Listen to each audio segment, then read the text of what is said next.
What happens when the CEO of a 15-location catering company goes undercover and hears a server mocking guests' dietary restrictions? Gavin Ross stood in the back office of the company his father built, staring at the monthly feedback reports. He'd inherited the family-owned catering chain 3 years ago, and while profits were steady, something about the recent wave of complaints sat wrong with him, mostly about the service. Cold attitudes, slow responses, and a few complaints about mislabeling food for guests with allergies. He read one line twice. Server rolled her eyes when I asked if the salad was gluten-free, told me it's leaves, not poison. That was from location 7. Gavin had never worked a floor shift in his life. His role had always been strategic high-level meetings, supplier contracts, expansion planning. But now, something felt off, like a part of the company had drifted far from what his father built. He didn't trust second-hand reports anymore. He decided to go in himself. Location 7 was in a busy business park known for high-volume corporate catering. Gavin had never personally met anyone on the floor there. It was one of the newer hires, staffed during the expansion. It made the perfect spot. He shaved his beard, dyed his hair a darker brown, and swapped his tailored suits for black jeans and a company t-shirt. His assistant set him up under the alias Nate, a new trainee helping with kitchen prep and delivery runs. Nate, the manager, a stocky guy with a clipboard named Dennis, barely looked up when Gavin showed up on Monday. "Yeah, we're short 2 people this week. You're in prep. Jillian will show you the ropes." The staff didn't recognize him. Why would they? He'd never been to this location. It was a corporate structure. Most employees knew the brand, not the man behind it. Jillian Simmons, the prep lead, waved him over. "You ever worked in catering?" she asked, tightening her apron. "Not really," Gavin said, staying in character. "Willing to learn." She didn't sugarcoat the work. "Good, it's fast, it's hot, and if you mess up, someone eats peanuts who shouldn't." They got to work. Gavin chopped, packed, and labeled. Jillian was sharp. She checked every tray twice, called out errors, and ran a tight prep station. He noticed how she reminded the others to label gluten-free dishes with blue tape and double-checked vegetarian options. She was probably in her late 20s, with a calm, no-nonsense tone that kept the room running. They prepped a large order for a law firm's 60-person lunch with a mix of dietary needs. Jillian handed Gavin a list. "We've got 3 gluten-free, 2 dairy-free, 1 nut allergy. This sheet stays with you until it's delivered." "Got it." He watched her work. She didn't cut corners. She corrected a coworker who mislabeled a tray of wraps without embarrassing him. "It's not about being picky," she said. "It's about keeping people safe." That stuck with him. Later that morning, he helped load the van. A server named Brittany joined them for the delivery. She was tall, with bleached hair and long red nails. The minute they pulled out of the lot, she pulled out her phone and started scrolling. "You good with the food list?" he asked. Yeah, she said, not looking up. "Same boring stuff, everyone's gluten-free now," she chuckled. "Like bread's gonna kill someone." Gavin kept quiet. At the delivery spot, Brittany set up the trays while chatting with an office assistant. When the guest asked which options were dairy-free, Brittany rolled her eyes. "Oh, honey, it's not a pharmacy, it's food. Just pick the one without cheese." The office assistant looked uncomfortable. Gavin watched, jaw tightening. She turned back to the food, muttering under her breath, "Can't fix stupid." He stepped forward. "Hey, I think they just wanted to be sure." "That's kind of the point of the labels, right?" She shot him a look. "Relax, it's not that serious." Back in the van, Gavin sat in silence. He didn't say anything yet. He needed to see more. But the knot in his stomach was growing. Back at the kitchen, Jillian was cleaning up. She looked up. "How'd it go?" "Eye-opening," he said quietly. She raised a brow but didn't ask. That night, Gavin sat in his car outside the building. The company had 15 locations. If that kind of disrespect was happening here, chances were it was happening elsewhere too. And if Jillian hadn't gone over those labels so carefully, someone could have gotten hurt. He wasn't just disappointed. He was angry. He wasn't ready to reveal himself just yet. not until he saw exactly how deep the rot went. Wednesday morning started with a delivery mix-up. Gavin arrived early, same apron, same name tag. Jillian was already in the prep area, cross-checking the event board. Client at Westbrook Clinic says they didn't get their vegetarian wraps, she said, flipping through the printed order sheets. They got double meat trays instead. That was Leo's run. Gavin glanced over. Wasn't that the one with the allergy note too? Yup, dairy-free dressing. They didn't get that either. Dennis walked in mid-conversation, holding a to-go coffee like it was glued to his hand.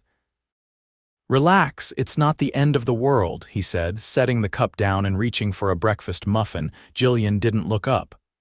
They had patients eating there.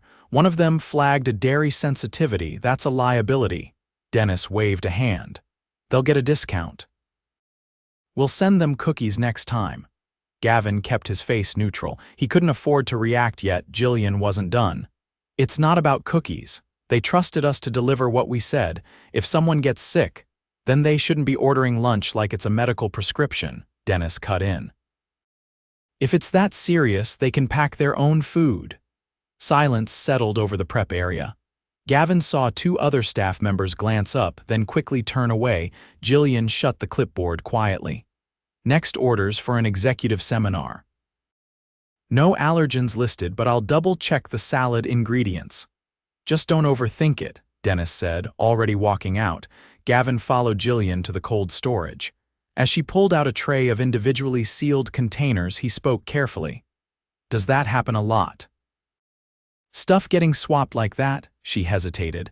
More than it should. We're short-staffed. Drivers are rushing. Sometimes they grab the first crate with the right label, but the labels aren't always updated. Can't they double-check before they load? They could. But Dennis thinks if you aren't moving fast, you're wasting time. Gavin stepped aside to let her pass. What about the food safety protocols? We all took the training, she said. Whether anyone enforces it's another story. That afternoon, he was assigned to help with an on-site event. It was a pharmaceutical luncheon at a tech firm. Brittany was there, along with another server named Mateo, who looked barely 20 and walked with a slight limp, favoring his right side. As they loaded trays into insulated carriers, Gavin noticed Mateo struggling with one of the heavier boxes. You good? Gavin asked, stepping forward. Mateo gave a short nod. Yeah, just tweaked my hip last week. I'll manage. Brittany was checking her reflection in the window of the van. He's always got something going on, she muttered. If he can't lift trays, why's he working events? Mateo looked down, saying nothing. Gavin kept his voice even. There a dolly or cart he can use, Brittany shrugged. There's one, but Dennis said it slows things down. When they arrived at the venue, Gavin helped Mateo unload first. The young man worked quickly but with effort, clearly trying not to fall behind. Inside, the event was in full swing. Gavin handled setup with Mateo while Brittany chatted with the executive assistant, peppering the conversation with exaggerated compliments. You look amazing in that blazer, she said, adjusting a tray of eclairs. I could never pull off that color. You're so lucky. Gavin noticed the woman's smile fade slightly. She thanked Brittany and moved on. As the crowd filtered in, a woman in her 40s approached the buffet. Hi, just checking, are these chicken skewers dairy-free? Brittany didn't even read the card. They're grilled. That's not dairy, the guest hesitated. Sometimes marinades use yogurt or butter. They're fine, Brittany snapped. Unless you're allergic to sunshine. The woman blinked, then stepped back. Mateo quickly stepped in. I can double-check the prep sheet for you, he said. Hang on 1 second. Gavin watched him dig through the paperwork, find the original order form, and confirm the marinade was olive oil and lemon juice, no dairy. He walked over to Gavin after the guest left. I don't know why she talks to people like that, he said quietly. She's been reported 3 times, Gavin frowned. And nothing happened. Dennis says she's efficient, that she brings in good tips and moves fast. Later, after cleanup, Dennis called everyone into the back for a quick debrief. He leaned against the wall, arms crossed. Good numbers today. Quick turnaround. "Brittany, nice job keeping the line moving." She beamed. Mateo looked at the floor. Dennis continued, "One note from corporate, they want us to start logging delivery errors. Just check the box on the sheet, but I don't want it slowing anyone down." "We're not a hospital." Gavin kept his expression unreadable. He knew what he had to do tomorrow. The next morning, he arrived early again. Jillian was reviewing the freezer logs. He asked her quietly, "You ever bring this stuff up to HR?" She sighed. "I've tried. But Dennis is tight with one of the regional managers. It goes nowhere." "What would you change if you could?" She paused. "Two things: more accountability on deliveries and someone actually listening when we speak up." Gavin nodded. That afternoon, a larger event came in. Hospital board meeting, 75 guests. Jillian was coordinating the prep, and Gavin was assigned to help load with Mateo and a newer temp named Kira. Kira was quiet but organized. She followed the order sheet to the letter. As they packed the trays, Brittany walked in late, holding an iced coffee. "Am I doing this one too?" she asked. Dennis, who had just walked in, nodded. "Yup, you and Nate on site. Jillian, you're staying to prep the evening orders." Gavin and Brittany drove together. As they pulled up, Brittany turned to him. "You're way too uptight about this stuff," she said. "It's just food." He looked at her. "No, it's not," she laughed. "You sound like Jillian. You two should get married or something." Inside the venue, the event moved quickly. Brittany was all smiles in front of guests, but Gavin caught her tossing the vegetarian labels to the side while rearranging trays. "Leave those where they were," he said. "They're in the way. They're there for a reason." She rolled her eyes. "God, you're one of those." He didn't respond. After the event, Gavin helped clean up. One of the guests walked over a woman in a green blouse carrying a thank you card. "Can you give this to Jillian?" she asked. "She helped us last time. Everything was perfect then." Gavin took the card. "I'll make sure she gets it." On the drive back, Brittany tapped her nails against the steering wheel. "You don't talk much for a new guy." "Just paying attention," he said. She laughed. "Good luck with that. You'll burn out in a week." When they arrived, Dennis was standing by the back door, clipboard in hand. "Good turnaround," he said. "That's how we do it." Gavin looked him in the eye. "You have a moment?" "Not really," Dennis said. "Meeting in 5. "Why?" Gavin straightened up. "Because I'm not Nate. My name is Gavin Ross. I own this company." Dennis froze. Brittany, who had just stepped out of the van behind him, dropped her drink. Everyone near the loading dock stopped what they were doing. "This location is failing every standard we built this company on," Gavin said, keeping his voice calm but firm. "I've seen enough." Dennis opened his mouth, but Gavin held up a hand. "You ignored dietary protocols. You dismissed safety concerns. And you allowed disrespect toward both staff and guests." He turned to Brittany. "You've mocked our clients, endangered guests, and insulted coworkers. You're done here. Gather your things." Brittany flushed red. "You can't fire, I just did." He turned back to Dennis. "You're suspended, effective immediately. We'll be conducting a full review of every event from the past 2 months. If I find you've been covering for anyone the way you covered for her, you won't be coming back." Dennis's face went pale. He nodded stiffly and walked inside. Gavin turned to Jillian, who had quietly approached from the prep area. "You were right," he said, "and I should have come sooner." She didn't smile, didn't gloat, just nodded once. "What now?" "Now we rebuild this team with people who actually care." By Thursday morning, word had already spread, though no one dared talk about it openly. Gavin arrived just before sunrise, this time through the front door, no disguise. He wore a navy button-down and jeans, nothing flashy, but no longer pretending to be anyone else. The tension in the kitchen was thick, but operations continued. Jillian was already at the prep table, organizing the day's event sheets, her focus unshaken. He approached her directly. "I need you in a different role today." She looked up, surprised. "What kind of role?" "Temporary shift lead, front and back. I want to see what this place looks like when someone responsible is in charge." She nodded slowly, eyes scanning his face. "You're serious?" "I've already called in regional oversight. They'll be here in 2 hours." Until then, I want this kitchen run your way. She didn't hesitate. Then we're fixing the labeling process first. Start there. Gavin stepped back, giving her space. Across the room, Kira was checking inventory against the daily order list. She looked up when he passed. Sir, sorry, Gavin, I just wanted to say thank you. A lot of us have been waiting for someone to notice. He gave a small nod. We're not done yet.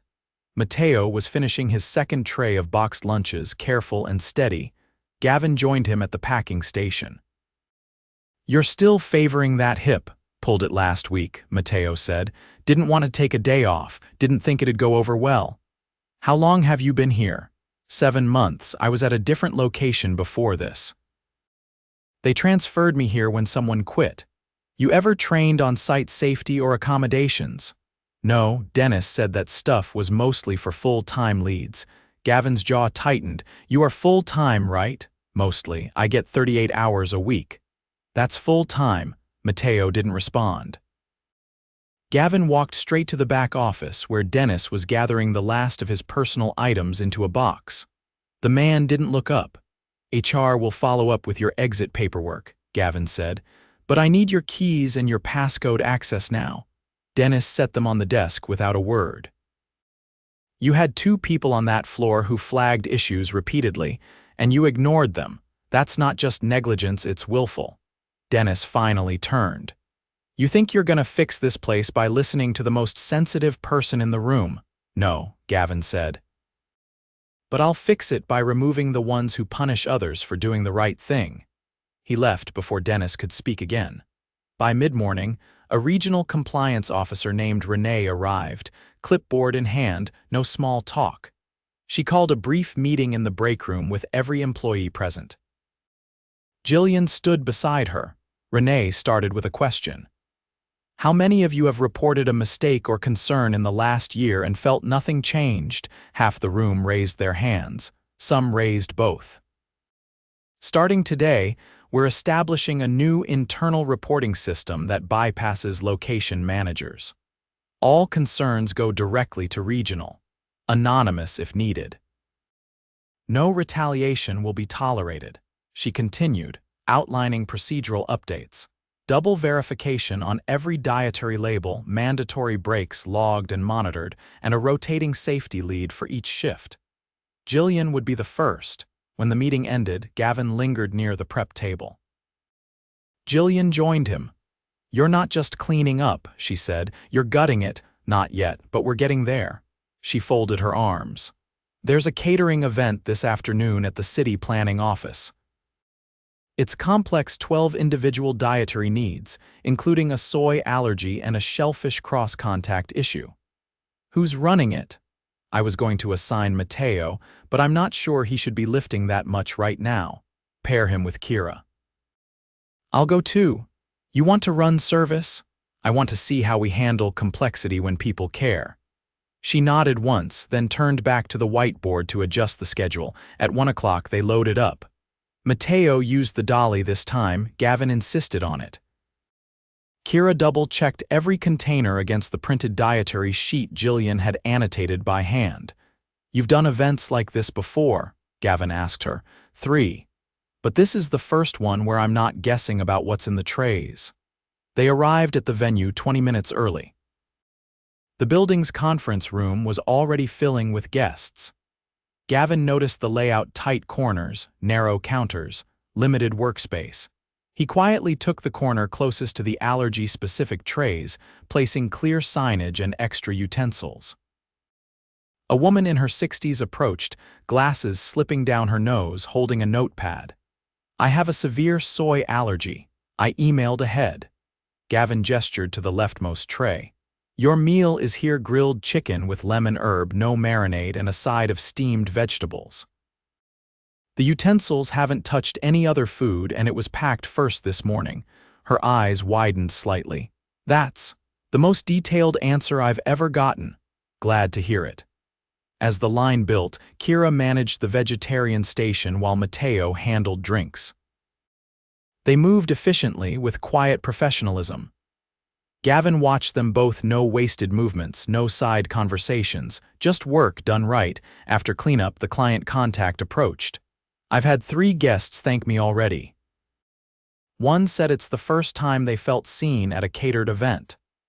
That's the standard, Gavin said back at the kitchen. Jillian was reviewing the evening shift rotations. How'd it go? Smooth. No issues, no improvising. She glanced at the clock. You've seen what this place can be. What happens next? Gavin leaned against the counter. We're expanding this model. You're officially the location lead, effective immediately. I'll announce it tomorrow. Her face didn't change, but her voice lowered. You sure about that? You held this place together without authority. I want to see what you do with it. She gave a single nod. Before leaving, Gavin stopped by the employee board. He pulled down the outdated safety chart from last year and replaced it with a new sheet. Blank. Ready for updated emergency contacts, allergy handling protocols, and shift leads assigned by name. As he walked out, he passed Matteo by the sink. You're cleared for light duty next week, Gavin said. We'll get you scheduled for an ergonomic assessment. You shouldn't be limping through your shift. Matteo looked stunned. I didn't think anyone noticed. I did. Outside, Gavin paused at the van, looking back at the building. The problems hadn't started overnight, so fixing them wouldn't be instant either. But the right people were still here. And that was enough to start. Friday began with rain steady, cold, and unrelenting. The kind of weather that made catering logistics harder. Slippery loading ramps, traffic delays, guests arriving early to escape the storm. Gavin stood at the loading dock, watching the water bead off the delivery vans, arms crossed, sleeves damp. He wasn't there to observe today. He was there to implement. Inside, Jillian was already moving through the prep area, clipboard in hand, assigning shifts with a quiet authority the team responded to without hesitation. There were no raised voices, no wasted time, no requests ignored. Gavin watched as she redirected Kira to assist a newer hire struggling to organize the drink station efficient, not overbearing. The first test of the morning was a double-booked pickup. 2 law firms had scheduled overlapping breakfast buffets with similar menus. In the past, that would have triggered chaos: labels misplaced, trays swapped, drivers guessing. But today, Jillian had color-coded the packaging and left laminated instruction cards with each crate. When the drivers arrived, they were in and out in under 15 minutes. Gavin stepped in beside her as she checked off the final crate. How'd you know to separate them like that? They ordered from 2 different locations last month. They got mixed up then. I figured they'd repeat it. He nodded once. You're not just managing the kitchen. You're anticipating failure points. Isn't that the job? It is now. By mid-morning, the regional HR director arrived. Her name was Angela, and she carried herself with quiet precision. She and Gavin moved into the back office, Dennis's old domain. Everything had been cleared out except a single chair and an empty corkboard. Angela pulled out a thick folder and opened it on the desk. These are the staff reports from the last 6 months, she said, flipping to a tab section. There's a pattern. Most of the complaints were dismissed internally, no escalation, no documentation. Nothing I haven't seen firsthand, Gavin said. Angela tapped a page. But there's more. Multiple employees reported pressure to skip breaks. One said they were threatened with fewer hours if they flagged a food safety concern. Who? She turned the page. Matteo. Gavin leaned forward. I want that on record, and I want a full internal audit of every location starting with the next 2 lowest performing branches. Angela nodded. It'll take time, but we'll get it done. Make sure it does. I'd rather rebuild the foundation than keep covering cracks. As Angela left, Gavin returned to the floor. Matteo was reorganizing the dry storage, moving heavy crates onto lower shelves. Gavin approached quietly. Stop for a second. Matteo looked up, startled. Is something wrong? Nothing's wrong. You're the reason I pushed for this audit. I didn't mean to cause trouble. You didn't. You told the truth. That's what we need more of. Matteo hesitated. Is it true Dennis isn't coming back? He's not. I didn't think anyone would actually do anything. You were heard. That matters. Matteo nodded, then returned to his task, hands steadier than Gavin had ever seen them. By lunchtime, a new challenge surfaced. One of the van tires blew out during a drop-off, stranding a driver and delaying the pickup for the next event. Normally, this would have meant chaos. But Jillian calmly reassigned one of the backup drivers and had Kira repackage the afternoon order to fit into two smaller vehicles already nearby. Gavin watched from the hallway as the team adjusted. No panic, no shouting, just action. A rhythm had begun to form, not perfect but real. In the break room, he pulled Jillian aside. "I've never seen this place run like this." She wiped her hands on a towel. "People work better when they're not afraid. You've earned more than just this role. I'm not looking for a promotion. I'm not offering one. I'm offering partnership. I want you to help redesign our training program across all locations." "What works, what doesn't, what we've been ignoring?" Jillian didn't answer immediately. Then, "We're going to need a real system for cross-location accountability. We will. And clear reporting lines that don't loop back to whoever's causing the problem." Gavin nodded. "You'll help build it." She studied him for a moment, then gave a short nod. "Then I'm in." That afternoon, Gavin called a full team meeting, not just the main shift, every employee from the location, including temps and part-timers. They gathered in the prep area, standing amidst stacked trays and empty crates. Rain still tapped against the windows, but inside, it was quiet. "I came here undercover because I stopped trusting the reports I was getting," Gavin began. "What I found was worse than I expected and better." He looked around the room. "Some of you were working twice as hard to cover for people who didn't care. Some of you were ignored when you raised concerns. That ends now." No one spoke, but several people met his gaze directly. Not defiantly, just ready. "This location will be our new standard. Every protocol, every expectation starts here. Jillian is your official lead, and she'll be working with me to redesign how we train and support staff across the company." He paused. "There's no room here for disrespect. Not toward guests, not toward each other. If anyone feels unsafe, unheard, or dismissed, I want you to come directly to me or to Angela from HR. No more middle filters." Someone in the back, maybe the dishwasher, raised a hand. "What happens if we speak up and someone retaliates? They're gone." "Immediately. That's not negotiable." Gavin dismissed the group, and one by one they returned to their tasks. No applause. No cheers. But something had shifted, something deeper than morale. Later, as the final delivery was prepped, Kira stopped by the office door. "I talked to my mom last night," she said. "Told her I was thinking about quitting. She told me to wait one more week." "And now, I think I'll stay." Gavin nodded. "Good, we'll need you." As the day wrapped, Gavin walked through the facility one last time. The floors were clean. The cold storage was organized. The prep logs were updated. None of it flashy, all of it real. He stepped outside just as the rain began to ease, the clouds thinning above the parking lot. One of the vans pulled out, tires humming on wet pavement. Jillian stood by the dock, clipboard tucked under her arm. "Still planning to visit the other branches undercover?" she asked. "Not anymore," Gavin said. "I've got a better plan." She waited. "I'm sending you." She didn't smile. She simply nodded once. As Gavin walked to his car, he glanced back at the building, no longer just location 7. Now, it was the blueprint.